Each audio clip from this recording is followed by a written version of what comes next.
الحمد للہ وکفا وسلام علی عبادہ الذین اصطفیٰ اما بعد فاعوذ باللہ من الشیطان الرجیم بسم اللہ الرحمن الرحیم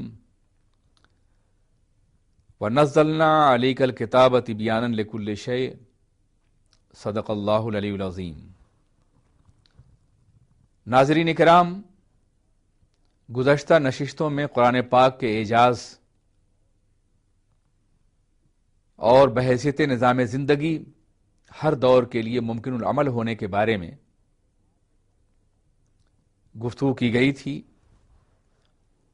آج اعجاز قرآن کا ایک بڑا ہی عظیم پہلو میں آپ کے سامنے پیش کرنا چاہتا ہوں، اور وہ ہے قرآن عظیم اور سائنس۔ یہ ایک ایسا موضوع ہے کہ جس پر مسلسل کام ہو رہا ہے اور نئے نئے انکشافات سامنے آ رہے ہیں۔ کلام الہی کا بغور مطالعہ کرنے والے یہ محسوس کر رہے ہیں کہ انسانی علم اور انسانی شعور، انسانی تجربے اور مشاہدے کا کوئی ایسا گوشہ نہیں ہے جس کے لیے اللہ کے مقدس کلام میں کوئی نہ کوئی بنیاد موجود نہ ہو۔ تحقیقات آج ہو رہی ہیں، انکشافات آج ہو رہے ہیں، خلا نوردی آج ہو رہی ہے، چاند پہ کمندیں آج ڈالی جا رہی ہیں، زمان و مکان کی وسعتیں آج سمٹ رہی ہیں، لیکن اللہ کے مقدس کتاب میں ان تمام امکانات کی وضاحت آج سے 1400 سال پہلے ہی سے موجود ہے۔ یہی وجہ ہے کہ اللہ تبارک و تعالی نے ارشاد فرمایا تھا وَنَزَّلْنَا عَلَيْكَ الْكِتَابَ تِبْيَانًا لِكُلِّ شَيْءٍ، اے پیغمبر، ہم نے آپ پر جو کتاب نازل فرمائی ہے وہ ہر چیز کی وضاحت کرنے والی ہے۔ یہاں لِكُلِّ شَيْءٍ کی عمومیت کائنات کی ہر شے کا احاطہ کرتی ہے۔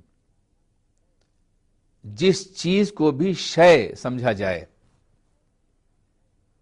یقین اس کا احاطہ کرتی ہے، اور اللہ کی ہر مخلوق شے میں داخل ہے۔ کائنات کا ہر انکشاف شے ہی کہلائے گا۔ اس لیے یہ ماننا پڑے گا کہ قرآن پاک میں سب کچھ موجود ہے۔ جمیع العلم فی القرآن لیکن تقاصر عنہ فہم الرجال، قرآن پاک میں سارے علوم اور ساری صداقتیں موجود ہیں، البتہ انسانوں کی عقلیں اس کے فہم سے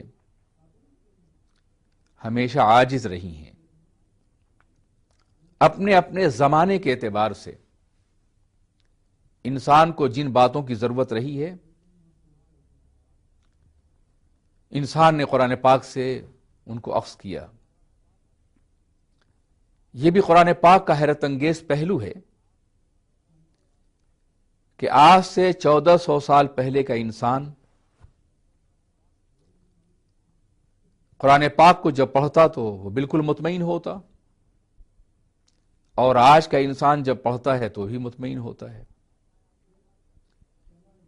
انہی آیات مبارکہ سے 1400 سال پہلے کا انسان اپنے دور اور اپنے تقاضوں کے مطابق قوانین نافذ کرتا تھا، اور انہی آیات مبارکہ سے آج کے دور کا انسان نئے مشاہدات اور نئی تحقیقات کے لیے بنیادیں فراہم کرتا ہے۔ جیسے جیسے زمانہ آگے بڑھتا جائے گا، قرآن پاک کی صداقت اور زیادہ نمایاں ہوتی جائے گی، اس لیے کہ قرآن پاک اس اللہ کا کلام ہے جس نے ساری کائنات کو پیدا فرمایا ہے۔ قرآن پاک دوسرے مقام پر ارشاد فرماتا ہے کل صغیر و کبیر مستطر، کائنات تخلیق کا ہر چھوٹا اور بڑا عنصر لکھا ہوا ہے پہلے سے، لوح محفوظ میں بھی اور کلام الہی میں بھی۔ اس لیے کہ کلام الہی لوح محفوظ ہی سے اتارا گیا ہے. کائنات کے معمولی سے ذرے سے لے کر کے جسے آپ ایٹم کا نام دے سکتے ہیں، اور کائنات کی انتہائی وسیع حقیقتیں جنہیں آپ خلا اور سیاروں کے نام سے یاد کر سکتے ہیں، یا وہ دنیا جو ابھی عالم غیب ہے ہمارے لیے، یہ سب کچھ قرآن پاک کے اندر موجود ہے. ایک اور مقام پر اللہ کا مقدس کلام ارشاد فرماتا ہے وَلَا حَبَّةٍ فِي ظُلُمَاتِ الْأَرْضِ وَلَا رَطْبٍ وَلَا يَابِسٍ إِلَّا فِي كِتَابٍ مُبِينٍ. زمین کی تاریکیوں میں اور اندھیروں میں جہاں کوئی چیز نظر نہیں آتی، ان تاریکیوں اور اندھیروں اور ظلمات میں جو تہ درتہ ہیں، کوئی اگر حبہ ہے، کوئی دانہ ہے، تو کتاب الہی نے اس کو بھی اپنے اندر محفوظ کر لیا ہے. اور کوئی خشک و تر، یہ رطب و یابس عربی زبان میں ہر شے کے لیے استعمال ہوتا ہے، اور کوئی خشک و تر ایسا نہیں ہے جو کتاب مبین کے اندر موجود نہ فرما دیا گیا ہو، جس کا ذکر نہ کر دیا گیا ہو.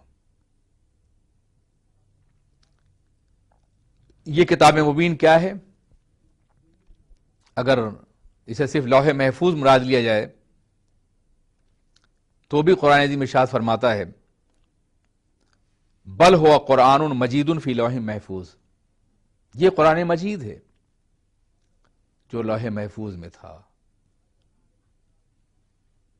وَنَزَّلْنَا عَلَيْكَ الْكِتَابَ تِبْيَانًا لِكُلِّ شَيْءٍ فرما کر کے یہ وضاحت فرما دی گئی کہ جو قرآن پاک نازل ہوا ہے اسی کے اندر وہ سب کچھ ہے.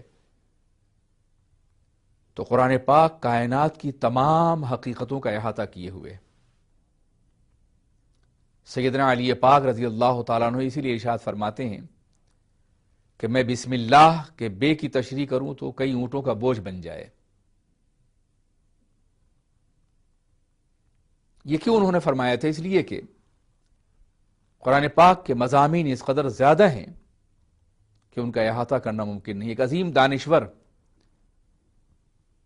جسے ملت اسلامیہ اپنے دور کا سب سے بڑا عالم اور مفسر کہتی ہے، وہ فرماتے ہیں کہ میں علم کے سمندر کے کنارے صرف سیپیاں چن رہا ہوں، ابھی تو میں ان موتیوں سے آشنا نہیں ہوں جو سمندر کے نیچے پوشیدہ ہیں. بہرکیف اللہ تبارک و تعالی قلب انسانی پر معنی قرآن اتنا ہی نازل فرماتا ہے جتنا کہ اس دور کی ضرورت ہوتی ہے. چنانچہ جیسے جیسے دور آگے بڑھتا جا رہا ہے، نزول قرآن تو نہیں ہوگا، اس لیے کہ وہ وحی نبوت کا سلسلہ منقطع ہو گیا ہے. کوئی دعویٰ کرتا ہے تو وہ جھوٹا ہے، لیکن معنی قرآن انسانی ذہن میں کہ آفاق پر روشن ہوتے رہیں گے، جلوگر ہوتے رہیں گے. یہی وجہ ہے کہ آج کے دور میں جب سائنس نے زندگی کے تمام شعبوں کا احاطہ کر رکھا ہے، سائنس بھی قرآن عظیم کی عظمت کے سامنے سربسجود ہے اور ان سچائیوں کی تصدیق کر رہی ہے جو قرآن عظیم نے آج سے 1400 سال پہلے پیش فرمائی ہیں.